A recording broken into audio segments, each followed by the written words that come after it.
Hi, how are you? What's your name? You guys love football? You love being part of Proline? Are you in boarding? Okay, but you love playing football? It's the thing you love most? That's good. Micah, and who's this? He forgot his name? Sechanzi. Well, in football, not all legacies are measured by trophies. Some are measured by impact. And today, we are celebrating 20 years of an entity that has contributed to football and shaped talents. It has shaped careers and everything to go with it. So who better than to tell us about Proline than the man himself, the visionary, the founder, the one that was there in humble beginnings and everything to go with it. I tell you all the time that I work with a big deal. You don't seem to understand it. We at Home is Talent specifically because Proline is celebrating 20 years of existence. Coach Mujib Kasule is going to tell us more about that. So stay with us. Gentlemen, how are we doing? We are good. We are good. Tuliko Home is Talent. Kasana, I have sunscreen. Nina sunscreen. Omanyi bw'obeera ng'oli muzungu.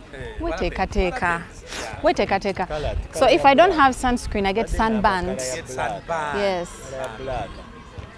Whatever. Jiba can't let me win. He will let you win. I will let you win. Anyway, what you need to know is that I'm one of the people in your corner that is always happy when you're winning, Coach Jiba. So as a crew, we are here because something big is happening for Proline. You're celebrating 20 years. So we decided, why not Katuje in a place where you are often with, in a place that is so familiar to you. Bobera, I know you are home. It's home to you. Netugana tumusange in his natural element, in his habitat, so that it's easy for him to tell us about Proline, the dream, the reality that you're living in, the past. We want to know everything. But first of all, let's start here. Does it feel surreal? Surreal. Muruganda, but does it seem surreal to you that you're celebrating 20 years of your baby Proline? Not really, because it was just yesterday we got it was a small thought that came through my mind, then it became a dream, then we sold it to a few people, then we started. We had a vision of where we wanted to go and where to go, but probably to trading in territory etali familiar, because academy was well thought out. Naye nga tuyingiza mu system etalina youth football academy. There were no academies in Uganda. So when you were starting Proline, it came from a lot of things, but one being gap je wali olaba mumupira gwawan. Yes, remember, I played youth football, but under the school structure. But when I soon ngenda okusomako mu America, nensangayo now proper youth football academy, youth programs, youth clubs, nga zonna taking a place. Nenfuna omukisa ate nencoachinga muko and the US. So every time when I limba nabo nganze, I see the same thing in Uganda. Ngamba bino tutubine Uganda. So when amala okusoma nenkomawo, I played again for KCC. Nenga luwenza nya nebuza abantu fa bazanya muzino club tuvaawa. Yes. Baba jawa. Kuba olio ineli awareness jofunye eri wali ovudde. I remember when Rooney came onto the scene. Abantu basoka mulaba that match against Arsenal. When Rooney, but abantu babuza Rooney ava ne batandika omuwawo. Abadde mu academy ya gundi yali eyo from 8 years ne batulaga n'ebifaananyi and everything.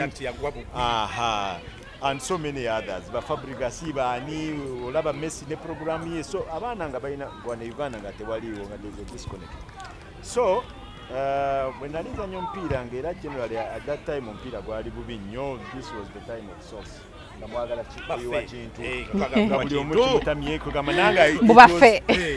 it was around the same time nze nga mwe player naye nga nange bintamye kati bano era So mwatuwagira tubawagira ekintu kiganye ekintu mukiyiwe dali ndi ku national team kati ekintu bagenda okukimego kiyiwa nange ne ngamba okay kati with the new dispensation nemi nange I retired at 27 ne ngamba kantandike a pilot project nga my aim is abalala bagikoppereko so that we start this thing called youth football under the arrangement of academy and soccer schools. So netugamba katandike nafuna omukisa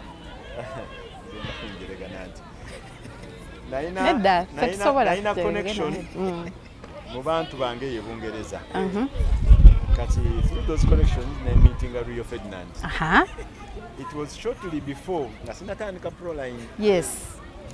Kati in one of the conversations actually I asked my friend Amita Martin yamu introducing ako nemugamba this time buli twali tugendayo nga mubeera out terabu bichi kati na siri comfortable kati mugamba this time we tugenda soko mugambe njagala mu meeting with him kati na mugamba nakiriza so tugenda ku party to PFA awards kati nanzikiriza bwe yatuka bwati nangamba jangu nantwala yo ne room ne tubeera mbabiri kati ngekirowoozo kino ekyokutandika academy kyenina okwogera naye naye nga motivation eri sinagifuna bulungi mbulamu there was something missing simanyi so bwe yantwalayo na tunyumyamu nangamba bangambe ozannya Uganda ningamba nzannya naye I'm thinking about retiring nembuuza how old nemubulira emyaka ekyenkana nagamba okyali mutene mugamba naye game waffe eribuli I want to start something abantu bakirabeko to introduce the youth football.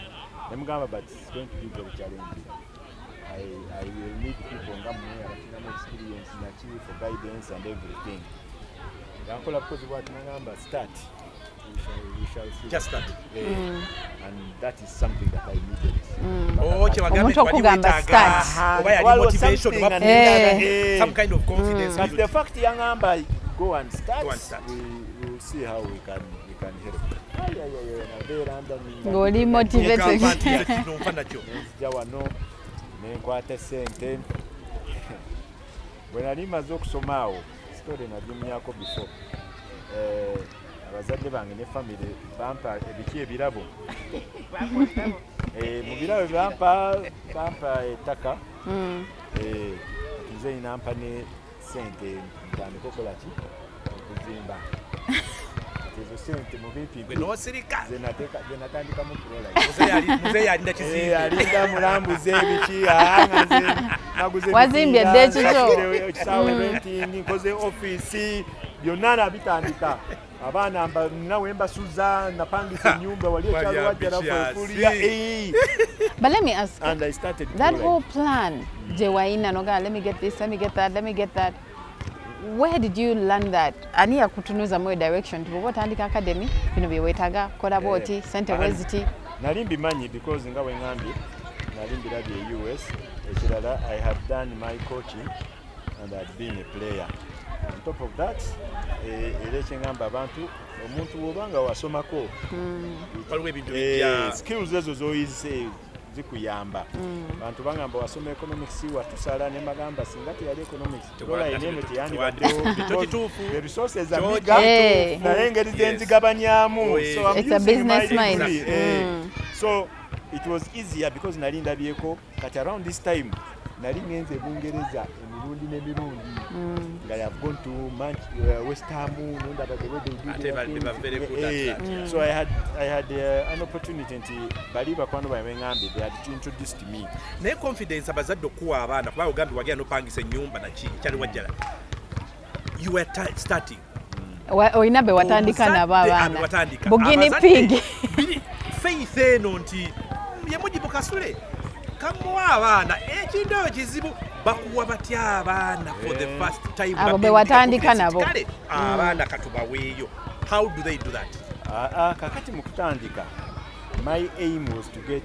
manyi in Uganda tulina two kinds of footballers tulina fe abeeyita the street footballers bana abavayo mu kyalo ab'oku street ba ghetto kids abasamba fetuyita ba street footballers kati bana abalala battu bayita ba blue band bamutabadi pulandi bega bapulandi the blue band bayita bano ba blue band those are the terms zichaliyo terms kati that yafuuse kati era bo bayita era aba street obabula bagamba nabachi blue band kati my idea was first to concentrate ku bana kati kinakola nagenda nenoonya abaana abaali bazanyiddeko muzino keke abagenda mu kofi abaaliko ne bakulido friends of football kati bebono kyani yakalitayalira Zaidan Serunkuma ate Savi azira Savi was a bit much later than 2 years later naye bali be natandikirako Maluda abo ate yo crop yali manyi yagenda nemba noonya bonna ono bayiwe sura bayiwe nakyo kyagira mu eyo yasooka ndandika nabaabo naye abandi aba speech yagenda etya ngo baganina ekintu nasooka nemba kuŋŋaanya nafuna one of them ng'agenda introducinga one by one nengenda nemulaba nemuwandiika erinnya nazanyira odi Kampala nemuwandiika so when I went 25 nembagamba kati bonna tubayite mu meeting twagiteeka ku muziki tumwewandegeya kintu wakiteka mu Katonda oli mugezi nabaleeta mu environment wali ne bakkakkana bulungi nga buli omu yalyanga bwali waliwo abali mu lugabire waliwo abali mu kinga bonna bali awo tebamanyi kiddako naye nga bato 15-14 so I sold them my idea nembabuulira we want to start something tugenda kutandika nammwe to do youth football naye nga tumukola in a proper way tugenda balabirira tugenda basomesa mulina bye mumanyi ate byetamanyi bingi so tugenda kutandika proper training nga tuli structured discipline byonna byonna are you in net tewali what discord because I'm also wondering Jiba waffe has always been Jiba why never street kids ilugabide biki believing about anti they belong in your circles because Jiba is Jiba. You can imagine. He was meant to be a blue band, but him he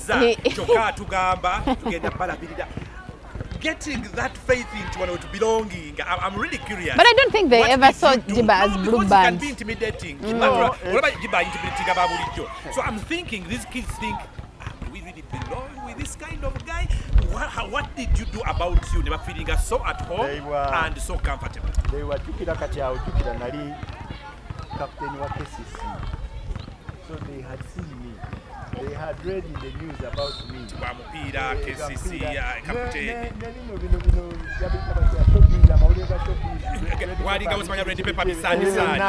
So nga bamanyi this person. At least. So nga bampuliddeko bamanyi ndi mukwano gwa Ferdinand byalinga mawulire kati when they came nga balaba ono omuntu ddala gye batuusa gye to the promised land.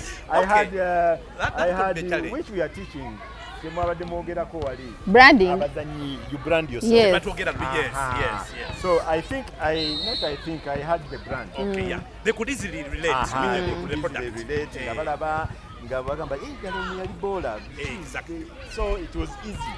Kati nga member selling at the dream they bought into it. Wow. Tugamba okay kati let us start. That's good. Tutandika. Twatandika nebigenda mawulire nebikola ki twakyayamba. You did a very good job on the media front. Mawulire buli omu n'atandika okyogerako nga buli omu alaba. It's a new thing. We needed this. Exactly. That's how it is. Buli omu yakiwagira nga alaba it's a noble cause na biki. That's why later bwe twagendako mu musango between Nalubaale Proline tugenda mu kooti. That is one of the cases in this era is attracting a lot of attention. I think that is even political. Twamala mu kooti about 3 months. Nga fufa etugoba. Yagoba Proline nga fe tubagamba nedda boss. Tuguze Nalubaale. We have a right. I remember there was a problem there. Tugenda mu kooti. It was a very big struggle. Tugenda mu kooti. Round esooka fufa n'egiwininga. Era celebrating ne bakola kino tuddayo round 2. I even remember the TALENT.20 generation wachiwanika keke ne Kansoka Rubiri keke nga bebawolereza fufa. So it was such a big case up to now bajisoma ke makerere. It became a landmark case. So naye nga kugamba eri abantu kati bana Uganda balaba ekintu ekituufu ne bagamba we needed this. Jiba, what was your vision and philosophy for Proline when you were starting out, and did it change over the years or have you stayed true to it? Yes, number one, we wanted to help develop the game of football in Uganda, this time starting from the bottom, not at the top as it was. Up to now, it is still our objective. Then the vision was to have a fully fledged academy that produces the best players who can even play in the highest standards. Talking about the top 10 maybe leagues in Europe. In Europe. Yes, that was the thing. We wanted to be the best academy in the region. Those were the vision and the objectives. It has remained constant for the past 20 years. Apart from what we have not achieved is a fully fledged home, because it was on the agenda that we need something like this, like it's all Proline. Nabana batrainingira muno, basomera muno, balira muno, everything we take care of them. Twakigezaako so far tetunaba kukyachievinga ne tugenda for plan B. Now where we are now is our plan B. A sort of plan B. Yes. I can see if we couldn't get our own facility like this, can we make a partnership? A partnership. And continue doing. Then ekirala ekyokuproducing players. There is no academy in the country that has produced more players for the different national teams and clubs than Proline. Ekirala, Uganda has only had one player in its entire history who has ever played in the top 10 leagues in the world. Wow, who's that? Bamwita Alex Kakuba. Alex Kakuba yali azanyira Portugal mu Estoril. Alex Kakuba is from Proline. Direct. Wow. So we produced that one player asobola okuzanya in the top 10 leagues in the world. Ate nga yatandikira waffe, nurtured with us, n'ava wano from Proline straight n'agenda wa sinti bamuzaalira eri oba kino mikono gyaffe. So he played for Estoril in Spain in the top league, n'azanya with the likes of Porto for 2 seasons. But now he's approaching retirement. Speaking of Alex, waliwo link yonna wakati wa now the several academies that have sprouted since and Proline, would you confidently say nti waliwo akalandira oba naye wakera ku makya there's some influence or inspiration, or you can directly link? We achieved our goal because Nagambye we started it as a pilot. Abantu bakikopereko.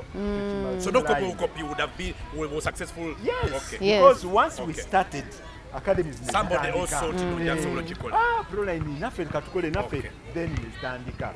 Ffe twasangao Edgar's yaliwo, but Edgar's up to now it was Modo yawe eri different from yours. Yawe eri different from yours. Yawe eri more development eri ku level yo yakuya na academy. Exactly, it's more than yeah. They are doing a great job because ate kati ye Edgar yakola, he made the planned kids also dream. Ompire danga abantu bagamba gwabayaki Edgar yaki. He refined it. Na defining abana nabo ne batandika okuzanya ompira, and he has also done a great job and he has produced players. I think that's true. So when you spoke of Alex, I wonder, because waliwo amanya mangi goyinza okumentioninga that have been nurtured by Proline, but which of these players would you say properly represents DNA at Proline in the way they carry themselves, in the way their career has been? It might be a tough one for you, but not to exclude the others, but your DNA model of what Proline represents. Kati, now there are many, but I can give you examples. In terms of our own work, nogamba nti I crafted this, nze nakikola nenkibumba in the ngeri gye nakyagalamu nekivaamu, is Alex. Wow. Because The results they are have there. played. We have played football in Uganda. We have had so many stars, but Uganda has only produced one azanyira mu top 10s. Naye jjukira ba Majidu Musisi baaliyo ba Ibra Sekaja bazanyiddeyo, Bobuwa bazanyiddeyo, but not in the top 10 leagues. So it is on the Proline because kati kyatulaga nti we can do this. Tusobola okukikola. Only that one of the challenges as Proline we have always been fought politically. Okuva we twatandika. So tetufunye support eyo to produce many more Alex Kapo. No more additional push like anybody would be given. Anybody would be given that additional push. And that's what we expected. Yeah. But instead batulabanga balabe ne butandika kola ki. Kubarwanyisa. Then omulala is Alpha Thierry. Alpha Bebe Kulu yamuleete Kyalika kikabira amata. ngali 3.5 years. Kikabire Nagamba for me my dream omwana wange njagala azanye mupiira. Njagala azanyire Arsenal nga womanye ebigambo bye yangamba that time. Era nkukwasiza omulimu ogwo. So it was a very big challenge. So when we got onto Alpha, netumulaba nga going through stages. The first time you see any club, any academy ngetandika omwana ku 3.5 years. N'akuliramu n'atuuka mu senior team of that same club. That is Yes. yeah. So when he scored that goal, mujjukira Baka goal. viral. Anang. Yaliwo amidst a debate nga bagamba tamanyi mupiira lwakubona na Bebe Cool. Yeah. Even the boy was frustrated, ne Bebe Cool ngali frustrated, nemugamba no. Omupiira guli democratic. Tujja muteeka ku kisaawe abantu they will see it. And when he scored that goal, buli omu n'agamba omwana. He's there on merit. So when he scored that goal, netugamba yes. Omulimu tugukoze. Eventually, ne bamutwala development party yaffe neekomaawo, he continued, but at least yayita through the system. I want to know what has been kuba bogambe babalwanisiza nnyo yes. What has been one of your most rude awakening moments since Proline's inception? Nogamba, tekano mbadde sikasuubidde naye. When you start something like Proline, these are things you need to expect. Naye nga yali rude awakening. I want to add rude in the sense that you almost felt like Chiveko. Yeah. Like it pushed you to almost. Yeah, zibaddewo emirundi mingi. Eri in the beginning, jjukira twatandikanga academy. Kati bano abaana be natandika nabo after 2 years netugamba katuba registeringeko mu Uganda Cup testinge tulabe kye nagambye they are young ne bazanyeko n'abakulu On an advanced level mu testing ile. That was in 2008. We twabateeka mu Uganda Cup, they went all the way to the semi-final. In your trial. Netugamba katubagezese. They went all the way to the semi-final. In route bakuba police who are now, I think that year the police were the defending champions. So netugamba now they are ready.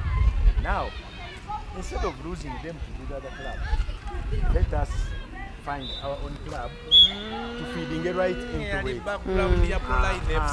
It started from that.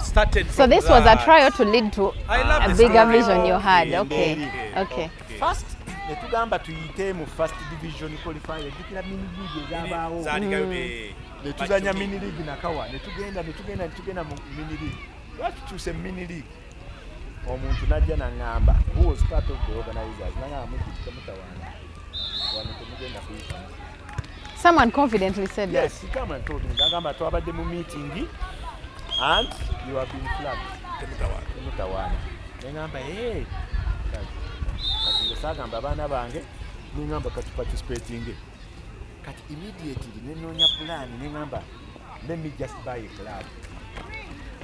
Kati at that time nalubaale yali struggling mpuliranga owulira economics ogiraba kati story and for connecting economics degree Kalubale struggling kati nenfuna one of the officials bannalubaale omugenzi Sheikh Jamiru yali ne mugamba Sheikh nawulidde kilabu yammwe mulina issues naye I'm willing to buy it angamba kangende njogere n'omusajja mwami Njubi ne mu assignment feno tukuba mini league yali Makerere yagenda yo nangamba amawulire malungi genina he's willing okukala club okola ki okujiguza naye abadde abikoye biki era weyagala nga ntwalayo nga muteesa nemugamba about tomorrow nangamba tugende so netugenda nenteesa nomugagga omugagga ija babulira sente zenagigula